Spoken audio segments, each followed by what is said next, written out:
Merci beaucoup. Et bienvenue pour cette troisième et toute dernière table ronde de cet après-midi consacrée à la V2G. Si vous nous rejoignez actuellement en direct sur le site de covoltis.fr, vous allez pouvoir continuer également bien sûr de suivre cette table ronde et de poser toutes vos questions. D'ailleurs, on vous remercie fortement car depuis le début de cet après-midi, vous êtes extrêmement nombreux à réagir et à interagir avec ces tables rondes. Donc vous le savez qu'à la fin, je poserai les questions que vous nous aurez posées. Pour notre dernière table ronde, nous allons accueillir Guillaume Louat, qui est directeur Tilt Énergie. Bonjour Guillaume. Ah oui, il vaut mieux prendre... Voilà. Bonjour. Tout va bien. On fera un petit tour de table juste après pour savoir qui est Tilt, évidemment. Essan, vous le connaissez bien. Il manque un micro ? Eh bien non, regarde, on a deux là, c'est bien. Nous avons également Mathieu Rochard, qui est avec nous et qui est le directeur général de Symphonix. Bonjour. Bonjour Laurence, bonjour à tous.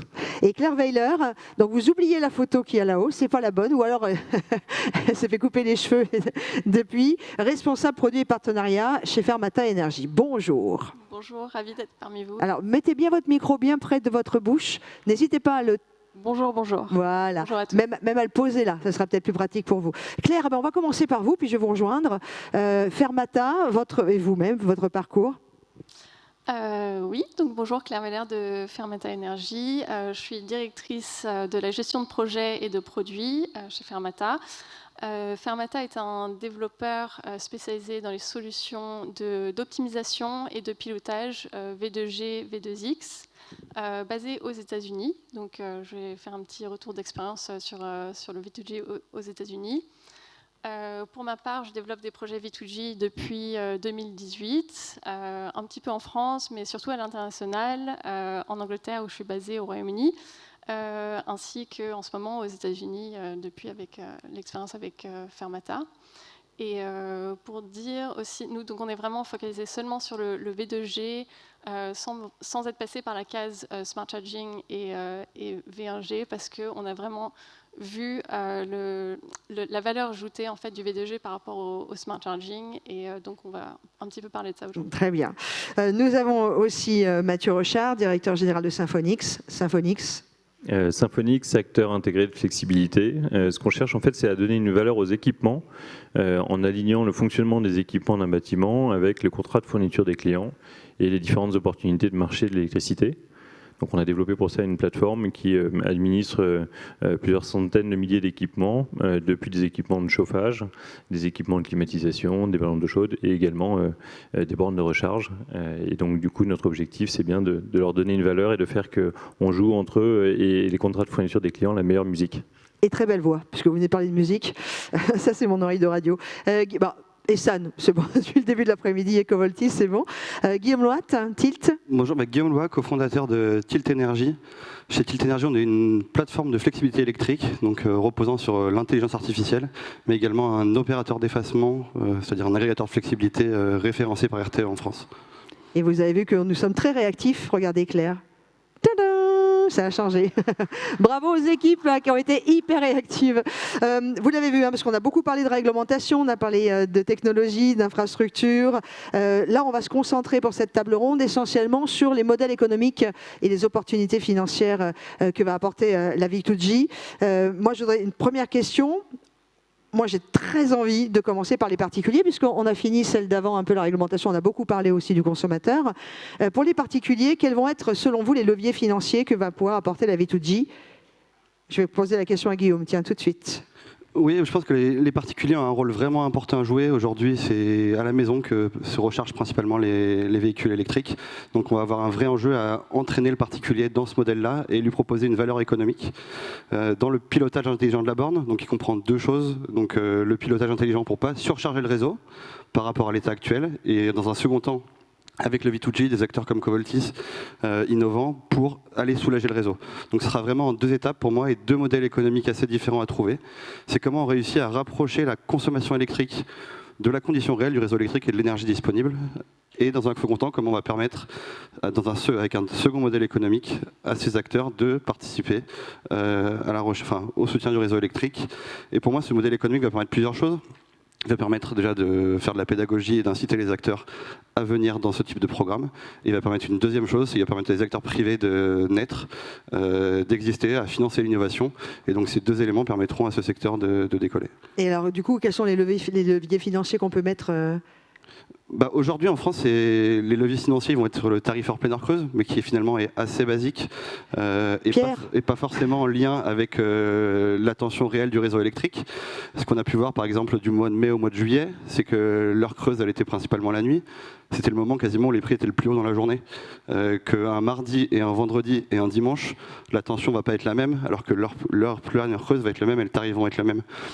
Et donc c'est comment on est capable de refléter la condition réelle du réseau, l'énergie disponible sur le réseau électrique, dans des tarifs innovants, dans des contrats d'agrégation explicites qui vont permettre à des particuliers de toucher de l'argent pour pouvoir essayer d'aligner et de consommer l'énergie quand elle est disponible et de ne pas la consommer quand elle est en pénurie. Rapidement Ouais, c'est un peu la difficulté de la troisième table ronde de la journée, c'est que beaucoup a été dit. On peut peut-être se risquer à quelques chiffres ou à quelques éléments sur le sujet. Sur la question des opportunités économiques pour les clients, en fait, il y a peut-être déjà deux modèles à définir. Les modèles de recharge et qu'est-ce qu'on peut faire sur le pilotage. Et deuxièmement, les modèles de décharge, c'est-à-dire d'ingestion sur le réseau.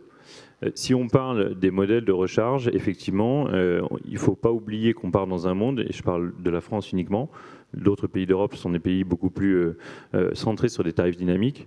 En France, c'est un monde bipolaire entre la moitié des gens qui ont le même tarif toutes les heures de la journée et 50% des autres qui sont dans les fameux tarifs heure creuse, heure pleine, et qui, eux, ont la possibilité de payer, pour être assez précis, 30% moins cher en heure creuse qu'en heure pleine. Si on rapproche ça alors encore une fois, je suis désolé, c'est des chiffres moyens, mais d'un budget en termes de recharge, en termes de facture d'électricité pour la recharge d'un véhicule qui ferait à peu près 10 000 km par an, on va se trouver entre 400 et 500 euros par an pour la recharge du véhicule. La capacité, par exemple, à transformer, et non pas à charger en heure pleine, mais en heure creuse, c'est la capacité, quelque part, à payer 30% moins cher sur la base de 500 euros, ce qui va quand même permettre un levier, si on fait un pilotage adapté et centré sur l'offre de fourniture du client, qui va dépasser 100 à 150 euros par an. Donc ça, c'est déjà une première économie qui est intéressante. Monsieur Renard a expliqué tout à l'heure aussi les tarifs des heures super creuses. Alors, moi, je travaillais chez Direct Energy, je m'occupais du marketing au moment où on a sorti cette offre-là. C'était une offre qui, justement centrée sur le véhicule électrique, permettait d'aller jusqu'à 50% de réduction sur certaines heures la nuit, pour justement permettre aux usagers de réduire encore leur facture dès lors qu'ils étaient prêts à charger au milieu de la nuit plutôt que dans des heures où l'électricité coûte la plus cher. Donc on peut aller jusqu'à 50%. On reste dans un monde français qui est quand même aujourd'hui très... encore une fois, sur du heure pleine, heure creuse et du base. Mais si on regarde ce qui se passe en Espagne, en Allemagne, en Angleterre, les tarifs sont beaucoup plus dynamiques. Ça tombe bien. Voilà. On a Claire. Ça tombe bien, Claire, le retour un peu comme ça, voilà, de ce que dit Monsieur Rochard. Oui, exactement. Donc nous, en termes de modèle économique, on va dire, on se base principalement sur des services systèmes. Donc premièrement, la participation au marché de flexibilité. Donc c'est des marchés explicites. Sur certaines régions, au nord-est des États-Unis par exemple, on obtient pour le stockage, que ce soit chez le particulier ou dans des sites commerciaux, qui sont rémunérés à des environs de 200 euros par kilowatt par an de capacité. Donc si on regarde, nous, avec nos bornes de 20 kilowatts, par exemple, ça veut dire qu'un véhicule qui se connecte gagnera $4 000 sur l'année en faisant du V2G. Alors ça, vous allez me dire, ça se reporte pas bien sur le contexte français. C'est vrai que c'est des zones très, très, très congestionnées, avec des gros problèmes de renforcement de réseau, etc. Mais bon, on en a parlé un petit peu tout à l'heure. Il n'y a peut-être pas aujourd'hui de gros problèmes de congestion sur le réseau en France, mais on en voit dans d'autres pays en Europe, aux Pays-Bas, en Angleterre par exemple, et ça risque de venir, bon, avec les renouvelables, etc. Donc voilà, on n'est pas à l'abri. Donc ça, c'est les premiers marchés de flexibilité. Et deuxièmement, ce qu'on fait en particulier, c'est l'optimisation tarifaire, mais avec des tarifs dynamiques. Donc très dynamiques, avec des prévisions sur les prochaines 24 heures, heure par heure, ou en fait c'est 15 minutes par 15 minutes déjà. Et donc ça, c'est déjà proposé par les énergéticiens en Californie aujourd'hui. Et nous, on a des sites de bus scolaires. Donc c'est un des cas d'usage en fait aux États-Unis du V2G. Et sur la première phase d'un projet, on a pu démontrer qu'un bus pourrait être rémunéré, enfin gagner avec cette optimisation de tarifs aussi environ $250 par kilowatt an. Donc si on regarde un bus qui serait connecté à une borne de 30 kW, voilà, standard dans ce projet, c'est l'équivalent de $7 500 par an de revenus du V2G. Donc ça, je vous parle, c'est pas la partie, c'est l'ensemble des revenus qui vont devoir être partagés entre le propriétaire du véhicule et l'agrégateur. Mais c'est l'enveloppe de revenus qu'on observe aujourd'hui. C'est incroyable parce que c'est un champ des possibles. Enfin, là, on parle vraiment de l'aspect financier et économique. Il y a du coup un champ exceptionnel, même pour le développement en France, parce qu'on n'est pas obligé d'attendre qu'on ait des problèmes d'électricité, ce qui ne peut pas arriver. Mais on l'a vu avec Essan, au niveau écologique, c'est quand même génial. Donc, c'est top. Oui, et donc ce qu'on aimerait voir en Europe, ce serait plus d'offres de tarifs dynamiques similaires qui reflètent vraiment les besoins du système électrique en termes de capacité et d'énergie, voilà, de manière beaucoup plus granulaire, on va dire. Une réaction, je vois Mathieu, ouais. Vous avez... Alors effectivement, les tarifs dynamiques, c'est aussi un impact où à partir de 2022, je pense que si on avait mis des tarifs dynamiques sur... il y a un angle social assez fort, hein, puisque ça aurait fait des factures d'électricité qui auraient explosé. Donc il faut aussi qu'il y ait une forme de politisation qui protège les consommateurs et notamment les plus précaires. Pour autant, on n'est pas obligé d'avoir une exposition full spot. Je pense qu'il y a des modèles qui vont se développer et qui se sont développés, qui sont plus centrés sur des modèles d'usage. Je vous invite à regarder ce que fait par exemple un fournisseur australien qui s'appelle Amber Electric, et qui, le prix du kilowattheure dépend en fait de la possibilité des usages des voitures et des pompes à chaleur. En tout cas, il y a une valeur qui est certes définie. Je pense qu'il y a une deuxième question qui est de dire, et c'est un sujet qui est en train d'être discuté, c'est quid d'avoir un tarif base, puisque le tarif base, il ne donne pas de signal économique qui amène justement à consommer aux heures les moins chères et les moins carbonées. Donc la mise en extinction pour les tarifs professionnels va arriver bientôt. Pour les particuliers, c'est un sujet aussi qui doit être mis sur la table. Et enfin, peut-être faudra-t-il regarder dans l'espace économique de l'injection, pour faire le parallèle avec les États-Unis. Si on regarde sur quoi on peut valoriser aujourd'hui du V2G en injection, il y a un certain nombre de possibilités, des services systèmes. En France, ça existe également. On a des marchés d'ajustement, on a des marchés capacitaires et on a des marchés énergie. Et tous ont des trajectoires assez différentes.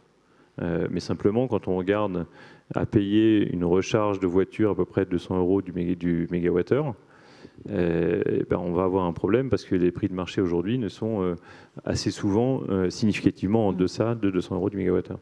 Et San, je sais que tu veux réagir là. Oui, en fait, je pense surtout au cas des foyers. Le projet dont j'ai parlé tout à l'heure, qui était le projet qu'on fait avec Octopus Enedis. Et c'est vrai que quand on raisonne voiture électrique, le besoin du véhicule, c'est d'être rempli à un certain moment. C'est comme le ballon d'eau chaude, on veut juste pouvoir prendre sa douche tranquillement le matin et on n'est pas intéressé de savoir si le ballon a chauffé à 2 h du matin ou à 4 h du matin. C'est pareil pour la voiture. La voiture, on l'amène, on la branche potentiellement en arrivant et on veut juste qu'en partant, il y ait suffisamment de batterie pour faire ce qu'on a besoin de faire. Et donc, un des éléments, c'est à quelle heure l'utilisateur veut partir et de quelle quantité d'énergie il a besoin pour remplir sa batterie. Il s'avère qu'actuellement, on ne connaît pas, avec les technologies de borne AC et la technologie ancienne, on va dire, l'état de charge de la batterie. C'est une info dont on ne dispose pas, donc c'est à l'utilisateur éventuellement dans le système Covoltis d'indiquer de combien de kilowattheures il a besoin. En revanche, avec la fameuse norme ISO 1518 qui permet de faire du V2G, on peut aussi connaître le remplissage de la batterie et finalement programmer au regard d'une heure de départ que là, il faut que l'utilisateur nous indique à quelle heure, de quelle manière on pourrait charger le véhicule. Et c'est là où on peut finalement dire que la recharge du véhicule peut se faire totalement en fonction des contraintes tarifaires. Et là, pour le coup, les tarifs peuvent être des tarifs dynamiques, ça peut être des tarifs individualisés, ça peut être des tarifs sur des offres spécifiques, parce que justement, si on est sur une simple consommation attachée à la consommation de la maison, la conso de la maison, elle est connue, il y a des tarifs hors peine, hors creuse, des signaux tarifaires envoyés par Enedis pour dire il faut démarrer les éléments pour les heures de creuse, sauf que le problème qui se pose actuellement, les heures souvent les plus gênantes en termes d'effacement, où le réseau demande qu'il y ait des effacements, c'est à 23 heures. Pourquoi ? Parce qu'il y a beaucoup de choses qui se passent à 23 heures, entre autres tous ces ballons d'eau chaude qui ont été démarrés parce qu'un signal tarifaire est arrivé. Alors que si on sépare finalement la recharge du véhicule de tout le reste de la maison, on peut avoir une offre spécifique aux bornes de recharge avec un tarif spécifique qui, pour le coup, peut obéir à des aspects de tarifs dynamiques, parce que là, pour le coup, c'est l'opérateur qui négocie avec le marché et vient avec un doigt automatique sur le bouton on-off de la borne, charger le véhicule aux meilleures heures dans l'intérêt du client, mais également dans l'intérêt du réseau, accessoirement dans l'intérêt de celui qui est au milieu. Guillaume, je vous ai vu sortir, ouais, j'ai vu tendre la main.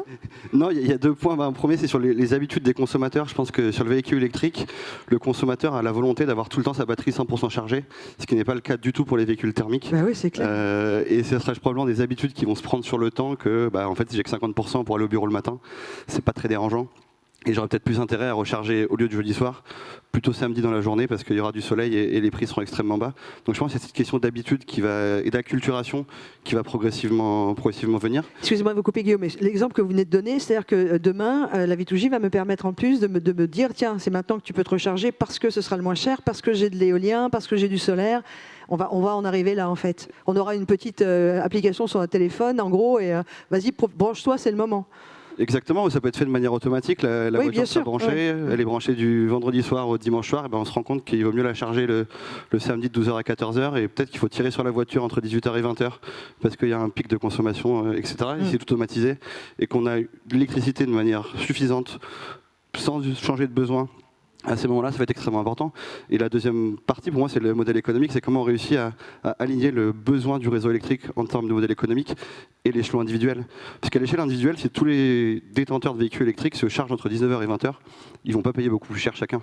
Sauf que pour le réseau, comme je le disais tout à l'heure, c'était 10 gigawatts en plus entre 19h et 20h, et le réseau, ça va coûter extrêmement cher. Et c'est comment on réussit à réconcilier le fait qu'individuellement, ça ne soit pas forcément extrêmement cher, où il n'y a pas forcément d'incitation aujourd'hui très forte, versus un réseau où ça peut être très dérangeant et très pénible. Et il y a des solutions qui sont amenées par Tilt Énergie ? Aujourd'hui, on est quand même dépendant d'un cadre réglementaire. Ouais. Donc notre premier projet sur du pilotage de bornes de recharge, il est en Suisse, avec un utility où on avait un peu plus de souplesse, parce que notamment il avait accès au marché spot de l'électricité. Et du coup, on a pu faire une expérimentation sur 500 bandes de recharge avec des clients sur du décalage de bornes, et on a pu notamment réduire de manière effective de 30% la facture de clients finaux, donc incluant le coût du réseau, enfin vraiment incluant le coût du réseau et l'abonnement, notamment en décalant de 1 à 2 jours lorsque c'était possible les recharges, et en emplaçant si possible une bonne partie le week-end. Alors on va parler des modèles aussi économiques pour les entreprises, parce que là on parle du consommateur, on est quand même très parti sur le particulier, mais j'aimerais bien qu'on reste 2 secondes en plus chez le particulier. C'est comment ce consommateur dit particulier va pouvoir gagner un peu de sous. C'est-à-dire quelle va être aussi pour lui la possibilité, ou pour vous, tous les acteurs, de lui faire gagner un peu de sous, comme tu nous l'expliquais, Claire, aux États-Unis. Alors évidemment, les chiffres, ça peut être...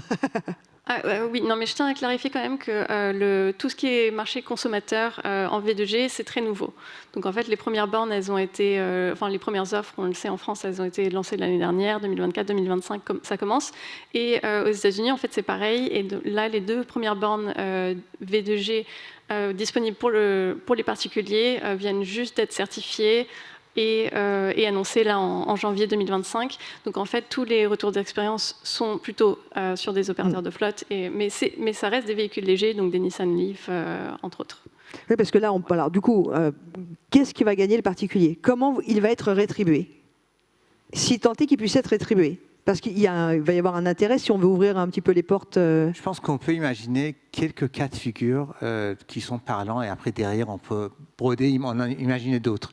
Mais il y a un cas de figure qu'on peut imaginer, c'est on est chez soi, enfin plutôt la voiture est dans l'appartement, dans le parking, Oui. toute la semaine. Je suis de ceux, par exemple, qui, c'est pas mon cas. Il y a à peu près 90% voilà. où les voitures restent. Oui, alors 90% du temps, les voitures ne roulent Ouais. pas, mais beaucoup de gens n'utilisent pas leur voiture la semaine.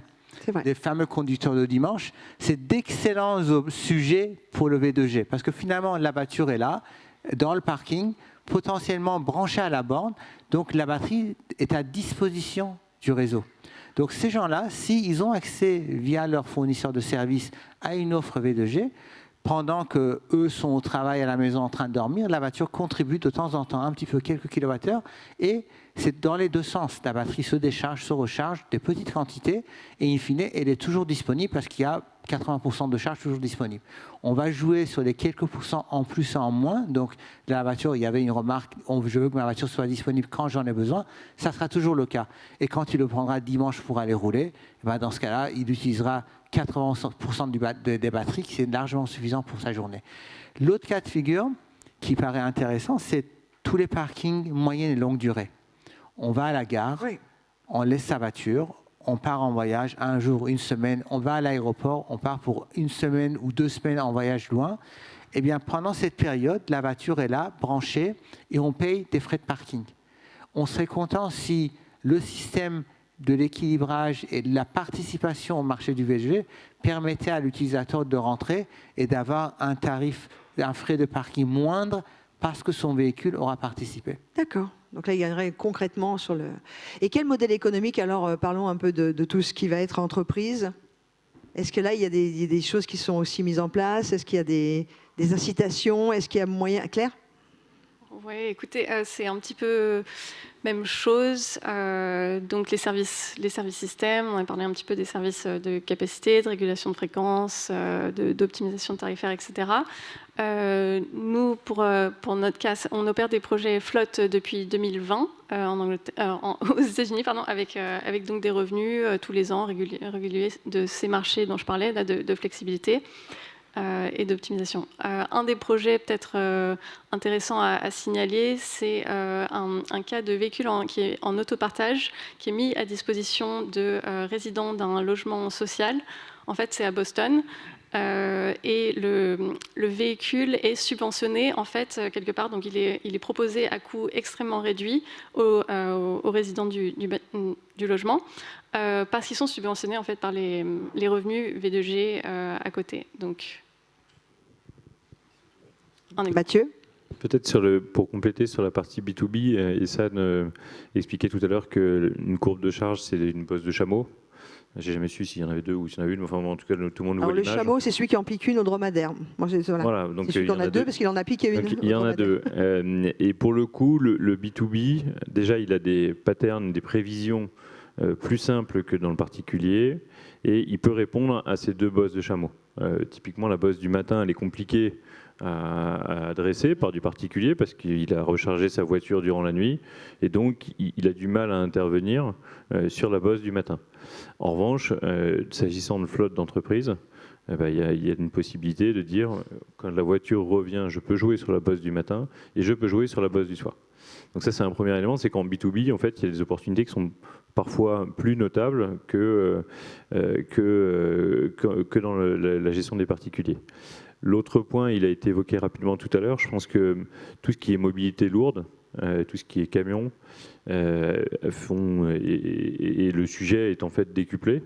Et donc, il ne serait pas étonnant que les gestions de flotte soient quasiment les premiers à bouger, parce que chez eux, évidemment, le sujet du coût de la recharge est significatif, mais c'est aussi une capacité à rémunérer sans doute bien mieux les dispositifs V2G. Essan?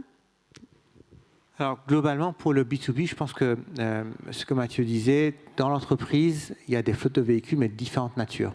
Il y a les techniciens qui roulent dans la journée et qui rentrent en fin de soirée, qui laissent leur voiture. Alors, c'est certaines catégories, ou des voitures de livraison qui tournent et qui rentrent dans l'après-midi, qui laissent leur véhicule. Ces véhicules-là peuvent participer à tous les services de flexibilité pendant l'après-midi, la soirée, la nuit. Il faut juste que les véhicules soient remplis près le matin quand les gens doivent repartir souvent tôt le matin. Après, il y a tous ceux effectivement qui viennent travailler et qui laissent la voiture toute la journée. Ceux-là, ils vont contribuer à l'autre partie telle que matisée dans la journée. Et l'autre chose, c'est que... Du coup, oui, parce que quel modèle économique on propose à ces entreprises, Alors, en fait, c'est ça, c'est toujours celui qui est le propriétaire du véhicule qui est le bénéficiaire, à mon sens, de l'économie qui est dégagée. Bon, il y a l'infrastructure de bande qui est là, mais on va quelque part prendre des électrons dans la batterie du véhicule et on le remet un peu plus tard. Après, il est évident que tous les âges intermédiaires entre le marché et le véhicule se partagent cette création de valeur, mais in fine, une partie doit absolument aller vers le propriétaire, l'utilisateur final du véhicule. Et ensuite, il y a ces mêmes véhicules qui finalement sont au travail, qui se chargent. Je reviens à ce que je disais tout à l'heure, on rentre chez soi et finalement le même travail, la même voiture de fonction peut continuer à apporter de la valeur une fois à la maison, mais différemment, avec d'autres systèmes qu'on a évoqués. Guillaume, est-ce que c'est important le côté privé-public, la synergie des deux? Toujours pour le modèle économique, hein, en fait. Pour moi, ça va être important parce que l'énergie et l'électricité, en tout cas, on dépend toujours d'un cadre réglementaire, un cadre tarifaire et un cadre de tarification du réseau qui est en général à la main des autorités publiques ou des pouvoirs publics. Des règles de marché, par exemple, des éléments extrêmement techniques mais qui peuvent bloquer la mise à disposition de véhicules pour du V2G, la mise à disposition de véhicules pour du smart charging. Donc c'est important, je pense qu'il y a des synergies qui se créent entre les deux afin d'avoir un cadre réglementaire qui permette d'aligner les intérêts de l'ensemble de la filière, donc à la fois du consommateur, des plateformes technologiques, des agrégateurs et des fournisseurs, parce qu'on n'aura pas de filière économique qui se développe si on n'a pas de modèle économique derrière. C'est important parce qu'on sent bien qu'il y a un levier qui va, enfin clair, on sent que pour le consommateur particulier, tout à l'heure je le disais, la V2G, il y en a quand même encore beaucoup qui ne savent pas ce que c'est, et dès qu'on leur explique que peut-être ils pourront gagner un peu de sous en servant de batterie de stockage et en redonnant, voilà, donc il faut vraiment réussir à lever tous ces leviers financiers également. Oui, bah nous, cette année, on a lancé une offre avec Leroy Merlin sur le radiateur de la marque Enki, qui rémunère leurs clients pour participer à un programme d'effacement. Et c'est des choses que les clients comprennent. On a eu un grand pourcentage de personnes qui sont enregistrées dans cette plateforme. Donc je pense que si on le fait de la pédagogie, il y avait du marketing, des vidéos autour, qu'on les rémunère, les gens ils sont intéressés, ils s'y intéressent. Et ils vont s'inscrire de manière volontaire. Donc nous, on croit vraiment beaucoup au fait d'aller inciter le client final, compter sur son intelligence, sa volonté de participer à la transition énergétique, et en plus si ça lui rapporte un peu d'argent, c'est mieux. Et cette pédagogie-là permettra vraiment de créer un marché. Claire ? Oui, je pense que l'offre, le modèle économique pour une flotte d'entreprises du V2G, ça reste assez simple parce qu'on ne demande pas aux flottes de changer leur comportement, de changer leurs usages du véhicule. C'est vraiment, ils gardent la première priorité de l'usage du véhicule. Et autour de ça, on leur demande juste de se brancher quand ils rentrent. Et ensuite, toute l'optimisation se fait un petit peu derrière. Pour leurs bénéfices. Donc, et au final, ils récupèrent. Donc ça, c'est vraiment le rôle de l'agrégateur, de l'offre de flexibilité, de faire ça, sans vraiment changer grand-chose dans leurs opérations même. Donc, eux vont recevoir, soit si c'est des marchés explicites, des chèques, on va dire, à la fin de l'année, ou de la saison de leur revenu V2G, ou alors ils vont voir directement sur leur facture des réductions de leur facture d'électricité et qui vont être confirmées après à côté par l'agrégateur, l'opérateur de flexibilité. Donc, c'est assez simple, je dirais, de leur point de vue. En fait, je voulais juste compléter en disant que quand on est propriétaire d'un véhicule, utilisateur d'un véhicule électrique, on s'est posé la question pendant plusieurs années, les premières années, combien de bornes il faut par rapport au véhicule. Est-ce qu'il faut une borne pour 3 véhicules, 5 véhicules? Et c'est une question qui a été posée pendant de longues années. Et à vrai dire, si on pouvait avoir des bornes finalement relativement bon marché, pour qu'on puisse en avoir autant que de véhicules stationnés, finalement, c'est tous les véhicules qui contribuent. Ce que disait Claire, c'est qu'on rentre, on arrive au bureau, on se branche qu'on soit chargé ou pas chargé. Parce que finalement, l'utilisateur qui a 500 km d'autonomie dans son véhicule, il ne roule pas tant que ça. Et s'il charge son véhicule toutes les semaines ou 2 semaines, ça peut suffire. Sauf que ce que toutes ces technologies devraient apporter, c'est que tous les véhicules puissent contribuer à leur échelle, de sorte que on parle de flexibilité des conteneurs de batterie. Ce sont des batteries qu'on achète, des batteries sur lesquelles on investit avec de la matière première stockée, immobilisée juste pour la flexibilité, alors qu'en face, on a des véhicules électriques et qui, quelque part, si on peut juste les brancher sans immobiliser beaucoup d'argent, peuvent contribuer en parallèle avec des grandes masses de puissance disponibles pour le réseau. Et en termes d'économie, on en parlait toutes les deux, Claire, il y a aussi les histoires de bornes DC et AC, où les DC sont encore beaucoup trop chers. C'est quelque chose aussi qui est important en termes d'économie dans...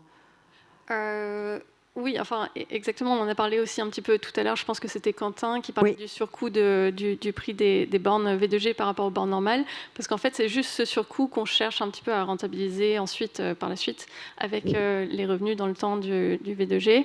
Et aujourd'hui, il y a certains surcoûts, mais je pense qu'ils sont assez minimaux pour des bornes DC. Et pour les bornes AC, en fait, avec le niveau de revenu qu'on voit, ça s'amortit assez rapidement. Donc, normalement, si on présente tout le business plan à une flotte aujourd'hui, sur des marchés intéressants comme ceux que j'ai décrits, et il faut vraiment en développer plus dans les autres marchés de l'énergie ici et en Europe.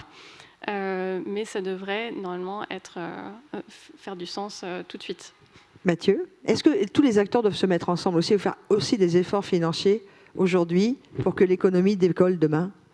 Ah oui, ça c'est, je pense que l'appel à la filière qui a été lancé aujourd'hui, alors qui était déjà parti, il contribuera. Je pense qu'il y a, et là-dessus, en admettant que effectivement il y a déjà une valeur, pour rebondir sur ce que Claire disait aujourd'hui, une valeur dans la charge. Il y a une valeur qui est sans doute de quelques centaines d'euros.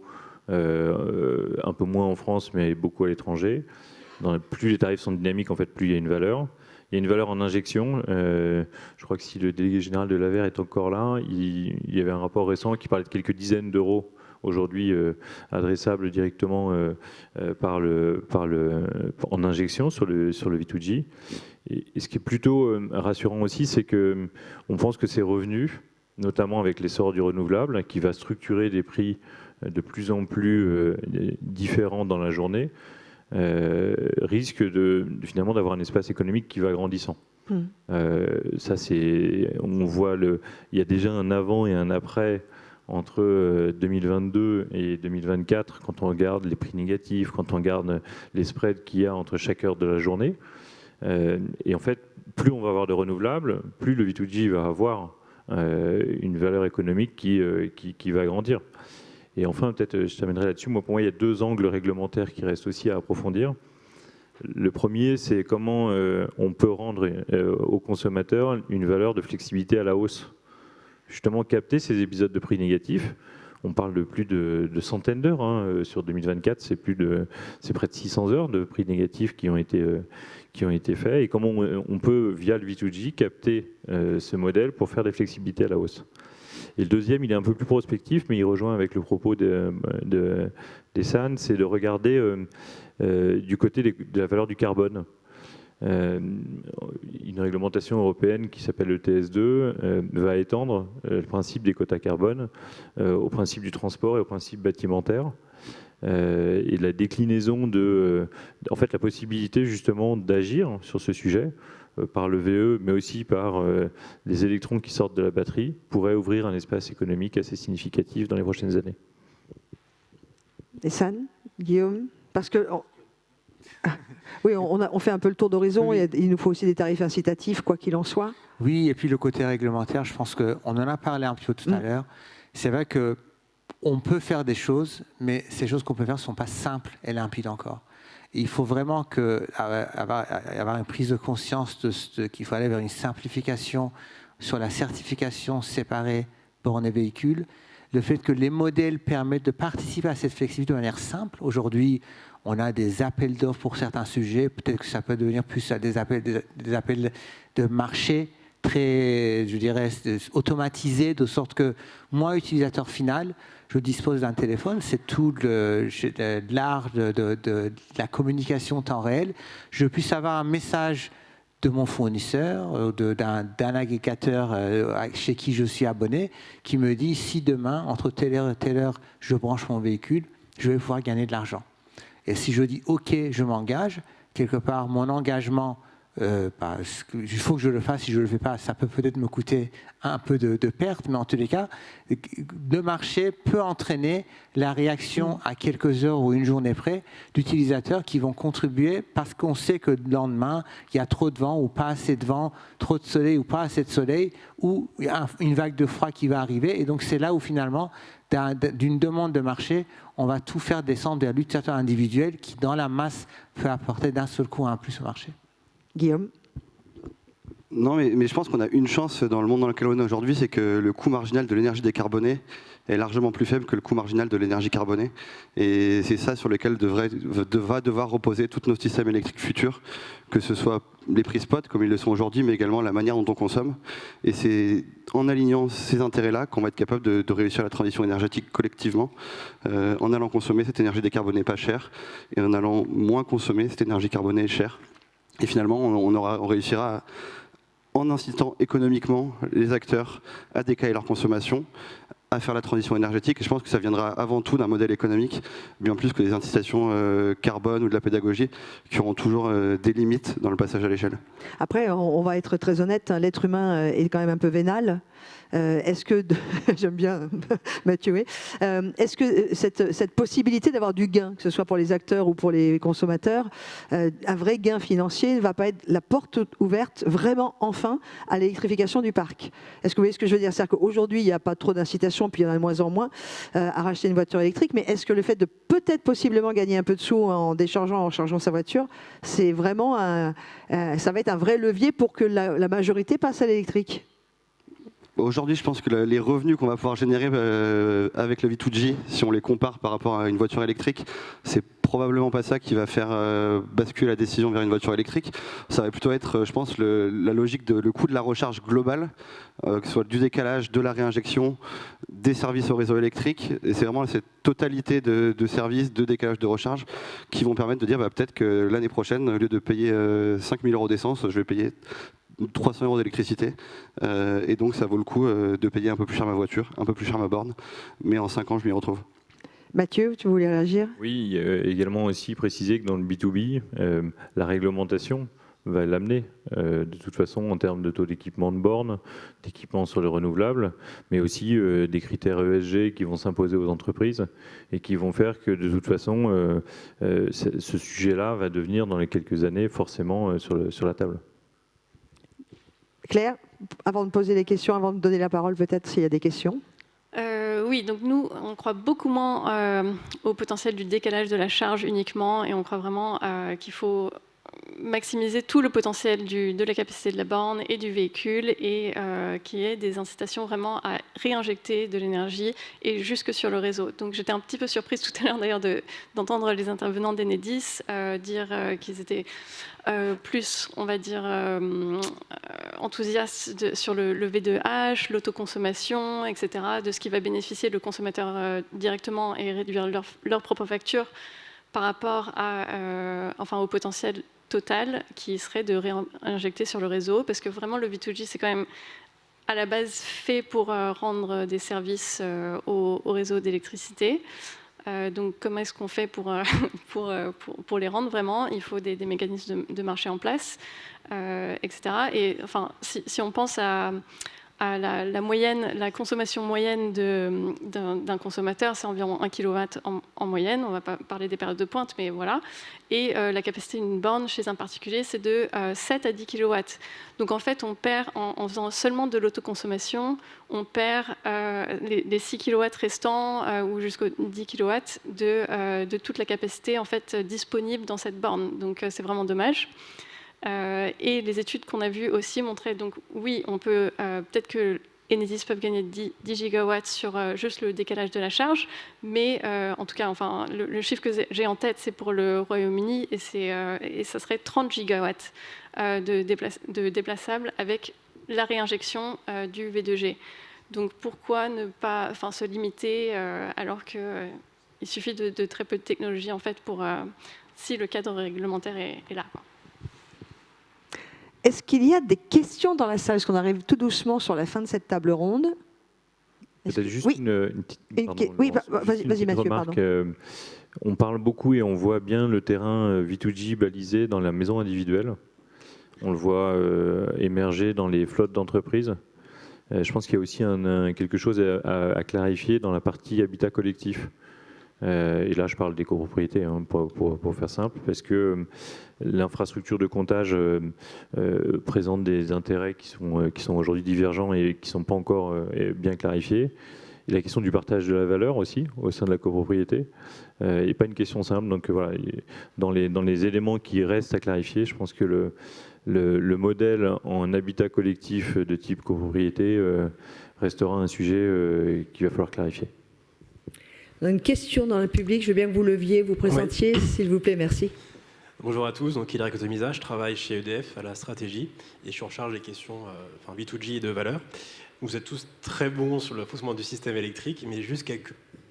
Ah, mais faut... Alors voilà, ah bah décidément, il n'y a qu'avec moi qui marche en fait. Je ne sais pas comment je fais. C'est bon comme ça? Quelques précisions à apporter aussi. Alors déjà, EDF, on bosse, hein, je vous rassure. L'argent est bien utilisé. Et après... Non, bah je vais vous en apporter un autre. Et en fait, ça marche... Il est bizarre le jaune. C'est le jaune. Il n'y a qu'avec moi. Et après, donc effectivement, pour préciser le fonctionnement plus avec une vision système, l'objectif premier, c'est d'abord de décarboner. Donc il faut que les usages de nos clients passent notamment sur la mobilité du thermique à l'électrique. En même temps, on a un parc nucléaire qui effectivement vieillit, qu'il faut remplacer pour partie. Donc on aura plus de renouvelables, donc de la flexibilité à apporter dans le système. Aujourd'hui, effectivement, quand on regarde parce que c'était aussi un discours qui avait été porté, les prix de l'énergie sont bas et ils vont le rester, en tout cas à court terme. Si on voit les prix à 1 an, 3 ans, 5 ans en calendaire, les prix sont bas. Donc on n'a pas de problème de prix, de flexibilité aujourd'hui. Le client ne sera pas exposé si demain on a l'évolution qu'on anticipe sur le véhicule électrique. Par contre, dans 5 ans, dans 10 ans, on va se poser la question, comment est-ce qu'on arbitre entre des batteries stationnaires qui coûteront plus cher versus la mobilité électrique qui, pour le coup, les véhicules sont là et la flexibilité, elle est disponible via les véhicules. Donc il n'y aura pas de... Là aussi, c'est un discours un petit peu anxiogène, il n'y aura pas de crash du système. C'est plus une question de quel est le coût de la décarbonisation du système. Si on peut éviter de mettre des batteries stationnaires grâce aux véhicules to grid, c'est une bonne chose et il faut y aller. Et après, sur la question de la valeur, on avait vu effectivement le rapport Aver aussi, on a beaucoup parlé en interne, quelques dizaines d'euros pour le V2G, donc on n'est pas d'accord avec ce chiffre. Il y a beaucoup d'hypothèses qui font que on peut avoir des valeurs très différentes. Nous, effectivement, on valide ce que disait Quentin, le fait qu'il y a plusieurs centaines d'euros par véhicule par an pour un véhicule comme une Renault 5. Après, il y a une vraie question de comment est-ce qu'on la rend au client. On ne pense pas que ça passera par les tarifs dynamiques, on n'exposera pas directement les clients particuliers à des tarifs dynamiques. En revanche, on peut effectivement trouver des options, des mécanismes qui incitent les clients à se brancher plus souvent et les rémunérer pour le service. Donc, par exemple, ce que fait Renault nous intéresse beaucoup, on regarde ça avec attention. Et on sera présent aussi, rendez-vous, en 2025-26 pour l'essor. On commence sérieusement à s'y préparer et, pour le volet B2C, puisque sur le B2B, on est déjà présent, mais on est dans les starting blocks. Merci beaucoup. C'était donc une intervention, hein, non pas une question. Oui, plus une intervention. Non, mais je il n'y a pas de question. C'était une excellente intervention. Une dernière question peut-être, une intervention, avant de remercier nos intervenants de cette table ronde. Je sens que le cocktail vous attire, mais ce n'est pas terminé. Merci beaucoup, messieurs. On peut les applaudir très fort.